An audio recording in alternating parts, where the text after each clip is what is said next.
Welcome to the Pen to Publish podcast from the two Alexas. If you're planning to pen and publish or are penning at the moment, then you're definitely in the right place. We talk all about the writing and publishing process, and we know this podcast is helping hundreds of writers all over the globe. I'm Alexa Whitten, author, typesetter, and independent publisher. And I'm Alexa Tewkesbury, author, editor, and proofreader. We have many writing resources for you, including our brand new Pen to Published website, where you can get all the show notes and guest information. We've interviewed some really interesting writers and authors, and there's also our Writers Refinery Facebook group, which is available for you to join. We love getting feedback, so do please leave us a review, and don't forget to hit subscribe so that all the latest episodes pop up in your podcast feed. So let's get started. Well, hello, podcast listeners. How are you? I hope you're finding this series useful. Looking back at what we've discussed, it's been a pretty intense series, and I have to say there is a lot of information, so you may need to take a few notes. So today, episode 6, we're going to be looking at pricing.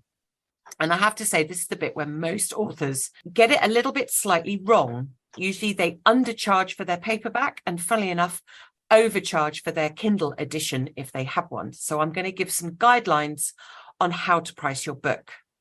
Now, this episode does come with a disclaimer, and that is, please do your research before you price your book. I'm giving you a guideline, but in no way am I saying you have to take my advice verbatim. And what I'm saying obviously is enforced. I'm not saying that at all. This is just guidance. So please treat it as such. I think pricing is slightly off topic, but at the same time not. I think pricing as an individual for your own product or service can be really tricky. You may, like me, have this voice that niggles away in the background telling you that no one will want to buy your book, or you can't possibly ask that much money because who's going to pay it for your book? I find, and I know a lot of editors in self-publishing find, that it's hard to quote a reasonable hourly rate because, you know, that little voice, why would anyone pay that just for me to edit their book? Who do I think I am charging anything at all? And as for charging for all the hours, who's going to believe it even takes that long? So I think there can be a lot of imposter syndrome around pricing for anything, you know, whether that's something we produce to sell, like a book, or a service we offer. But especially if your writing or editing is your business, you need to learn to price effectively so that you cover everything for your business and to live. Now, otherwise, you're just constantly running behind. And if you self-publish a book, ultimately, you at least want to cover your costs. So you have to find that price point that works for you and your readers. And Alexa's going to tell us how to do that.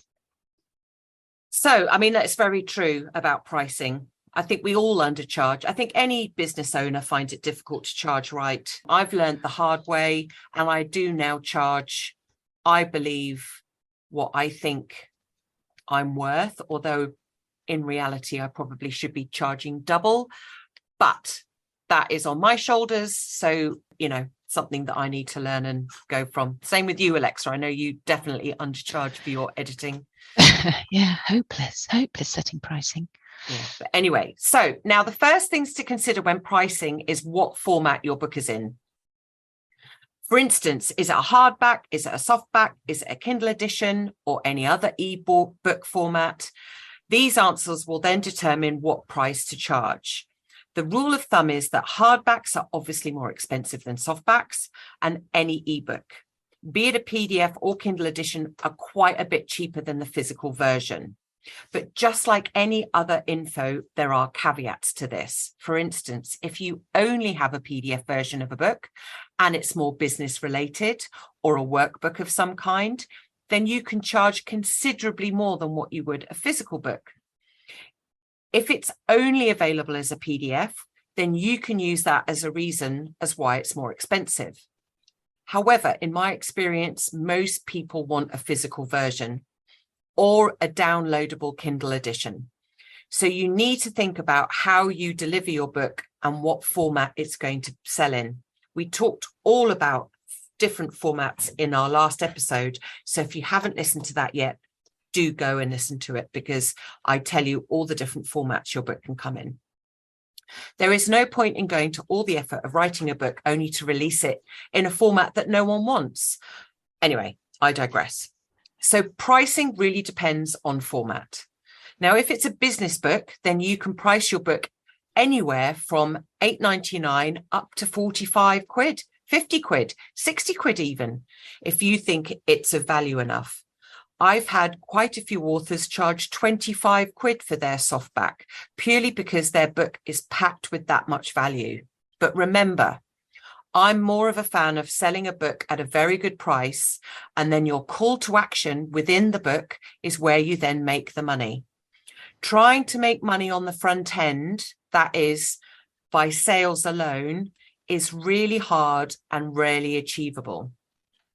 Now, fiction is slightly different, and that's because most people are only willing to pay so much for a fiction book.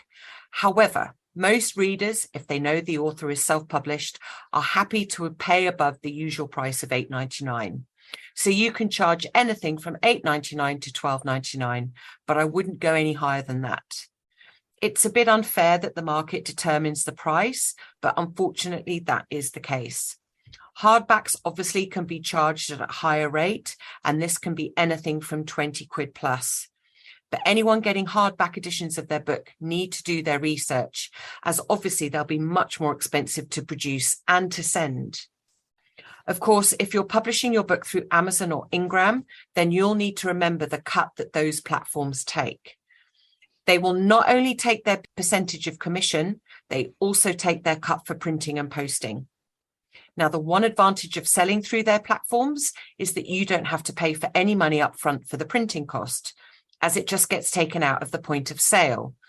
But don't forget to do your maths in regards to cost. I had one author who was printing his book solely through Amazon, and he was making just 1 penny a book. That's not very good. Now, what we did, we released his Kindle at a lower price, but because the commission for a Kindle, and obviously Amazon don't charge you quite as much, obviously, for delivering, they still charge a delivery price, but not as much as a printing price. He was able to make quite a bit of money on his Kindle. So you need to think about that. Because if you've got a fiction book that runs at 425 pages, Amazon are going to charge you, what, £3.50, £4 to print that book. Well, if you're selling your book at £8.99 and they're taking their commission and their printing cost out of it, you're not usually left with very much money. This is why I like to get a number printed as well that you can then sell directly. Also, as we've mentioned with trad publishing, don't be fooled into thinking that you're going to make a fortune as well.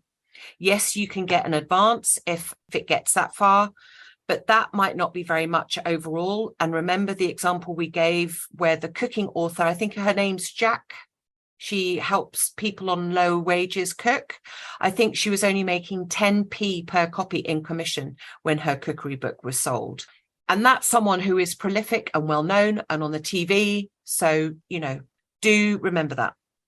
Now, children's books are slightly more tricky to price. Unfortunately, you're kind of limited to what the market will dictate. Most people won't pay more than £10 for a softpack children's book, and most children's books are more expensive to produce because you've obviously got the illustrator's fees to pay, and no doubt you want to lay out in a bigger size, and then that obviously means a higher cost to get printed. Also, no doubt it'll be in colour, again, more expensive to get printed. All of these things need to be taken into consideration when pricing your children's book, but do your research. The bigger sizes, that's obviously for picture books for younger age groups. With middle grade fiction, so 9 to 12 years, that kind of age range, and then on up when you get into young adult, generally those books, they may have some illustrations, but the size of the book will pretty much be the same as for an adult paper book. So the bigger sizes, when you're considering those, that'll be for the very young age group, the picture books. Yeah. So your young adult fiction or your 9 to 12 age fiction, obviously, yes, they're going to be cheaper to produce. Usually they're not colour as well. They might have illustrations, but they'll only be black and white. Kylie's book is a demi size, which is a very, very nice size. Her books to print obviously weren't as much overall because they're a smaller black and white style book. So yes, you're right. Now, Kindle editions and other ebooks usually are priced lower than the physical book. But, and this is important to remember, your book needs to be converted to be uploaded to Amazon KDP. So make sure you know what those costs are associated with this conversion. Fixed layouts, such as the type you'll need for a children book, so that the pictures and the text stay on the same page, will be more expensive than your free flow counterpart. This type of layout is fine for fiction, the free flow, and some business style books as well. So I would, especially for kids' books, I think parents are always trying to get their kids off screen. So do your research before you get your kids' book converted to a Kindle edition, because I think most parents want their children to be reading physical books rather than Kindle editions. And you're going to be spending at least 120 quid getting the book converted. That's a lot of Kindles to sell before you start making any money. So do bear that in mind. Now, pricing Kindle editions needs to be quite a bit lower than a physical book. People have come to expect a lower price for this type of format. And of course, if you want to do some kind of special offer, say a 99p sale for 2 days, this can really help if you want to get your book ranked as a bestseller. I'm not going to go into that strategy now, but we may well do another episode where we talk about that.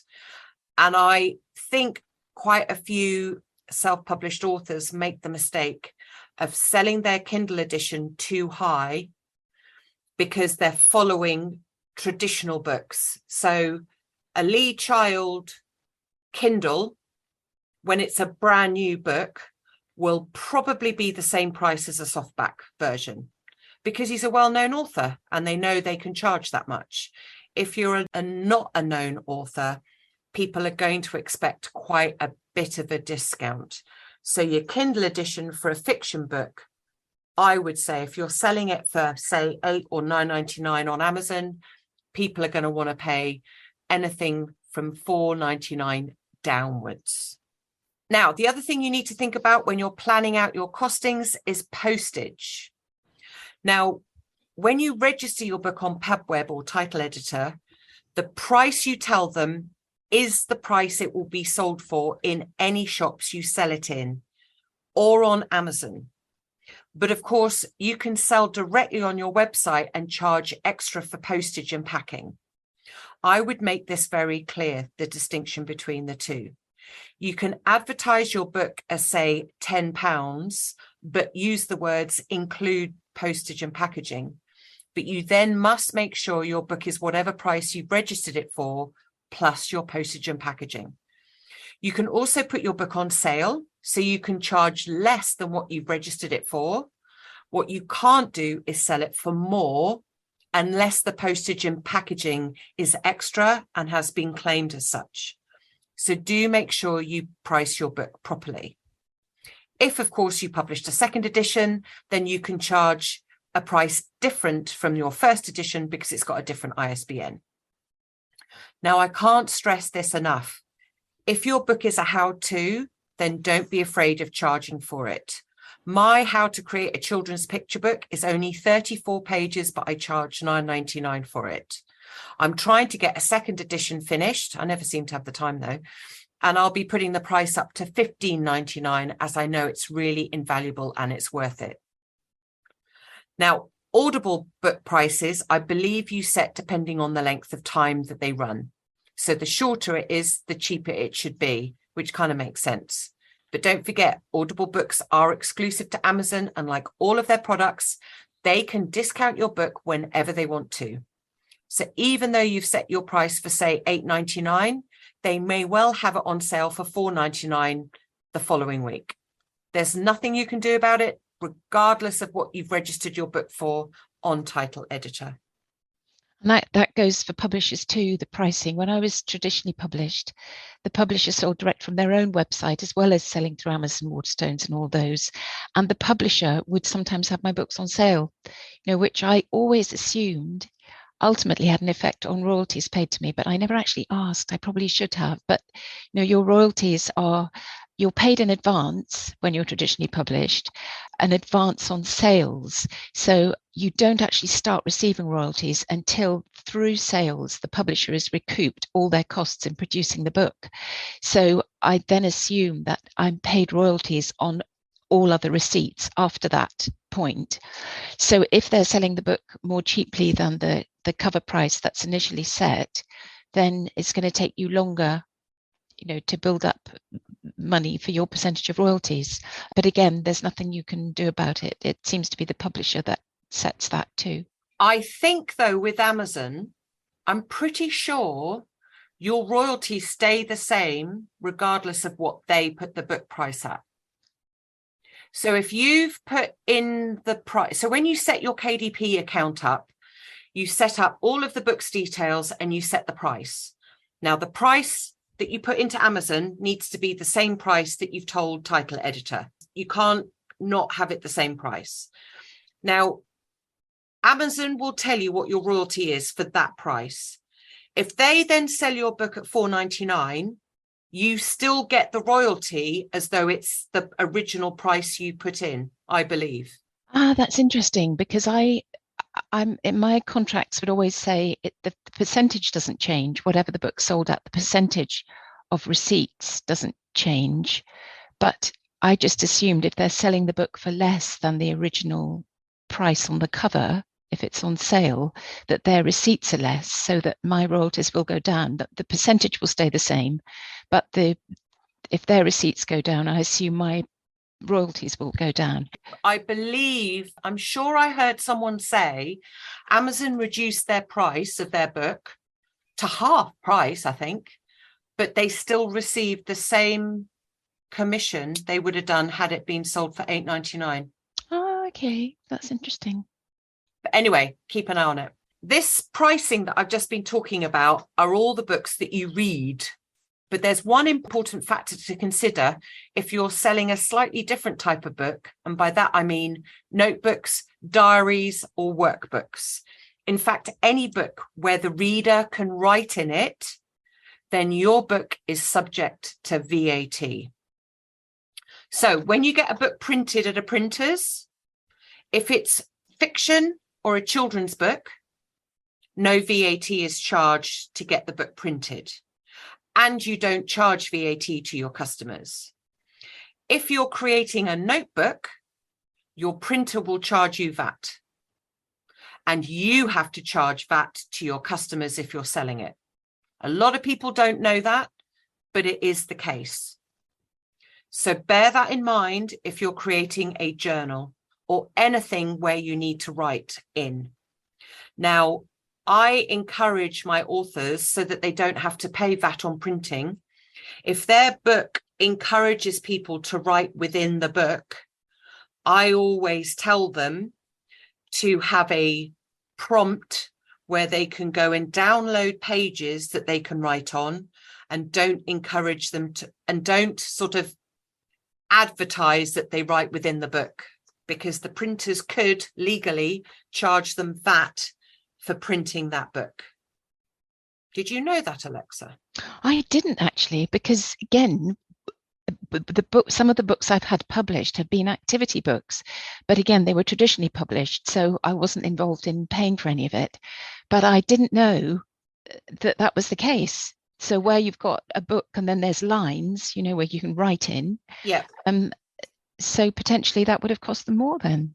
Well, I don't know if that's true for children's activity books, because children's books are sometimes different with VAT. Right. But I definitely know that that is the case for notebooks, journals, and workbooks for adults. So the one that we're currently working on, which has journal prompts and things in, that's for adults? Well, I mean, the journal prompt is sort of giving an example. She's not really encouraging people to write in the book. And what we're telling them to do is to get their own journal.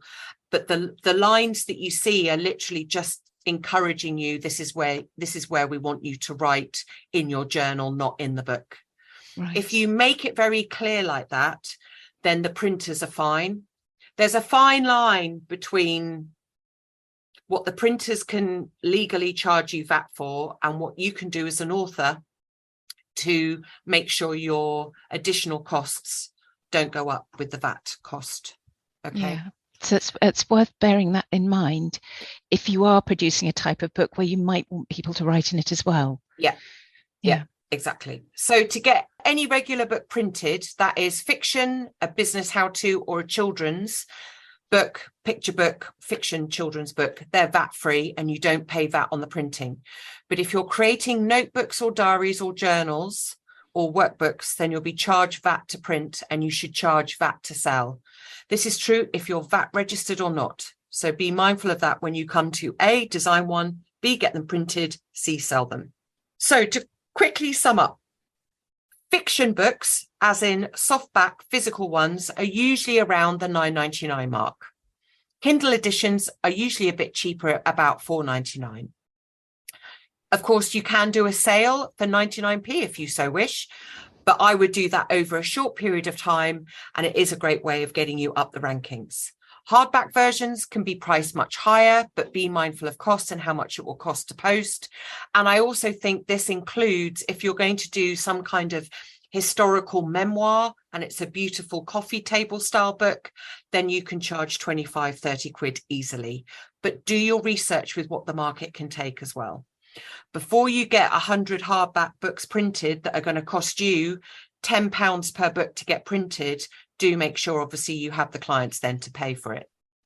Non-fiction books can be priced higher, as much as 45 quid, but again, do your research. Hardbacks are dearer still. Children's books, fiction, I'm talking about picture books, are usually cheaper, about the £8.99 or less. This includes picture books and fiction books too. Audio books are charged on length. Notebooks and any book that requires writing within are VATable, so include that in your pricing. And don't forget, if you're selling direct, don't forget to include in your costings postage and packing. That's really important, because if you're having to send the books out and the envelope and the packing material and the postage comes to 3 quid, you need to make sure you're charging for that. And don't let imposter syndrome hold you back. Now, Lex has given you an idea of prices, so charge them. You're giving something of yourself that's going to enrich children's, adults' lives in some way. So you deserve something back. You've put time and effort and your own resources into creating this. And yes, you definitely deserve something back. Yeah. I mean, I would never recommend you sell your fiction book at 15 quid. Because I just don't know how many people will spend that much money. I know that's really unfair because it's probably cost you a lot of money to get to print.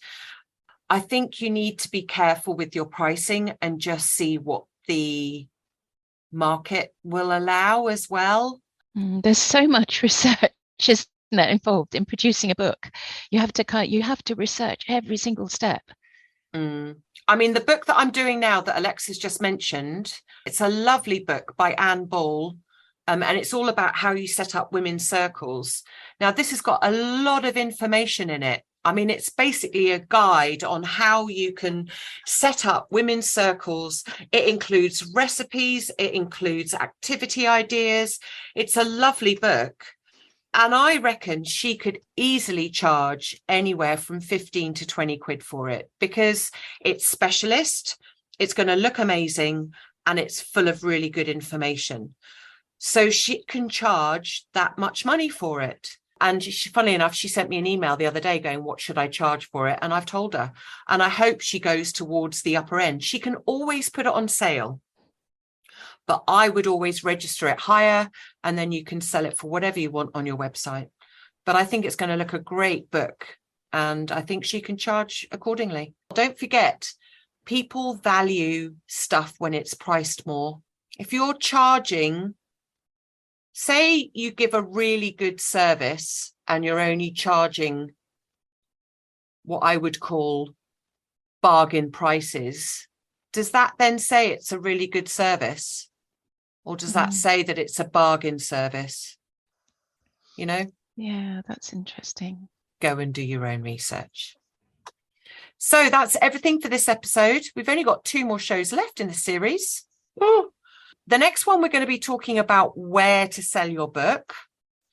Hopefully some interesting ideas will help you sell your publication without giving all of your money to Amazon. I know we talk about Amazon a lot, even though I don't particularly like it. I don't tend to get too involved with the selling process because it is a completely different set of abilities. However, we would be remiss of us if we didn't bring to the table some of the platforms and ideas that have worked for our clients. And I think we're going to ask Rachel Rowlands, who is our wonderful publishing whiz, in episode 8, what she's doing as well for where she's going to be selling her book. She's recently self-published a book and she's working on another one, and her marketing is wonderful. What she's doing on Instagram in particular is really, really good. Yeah.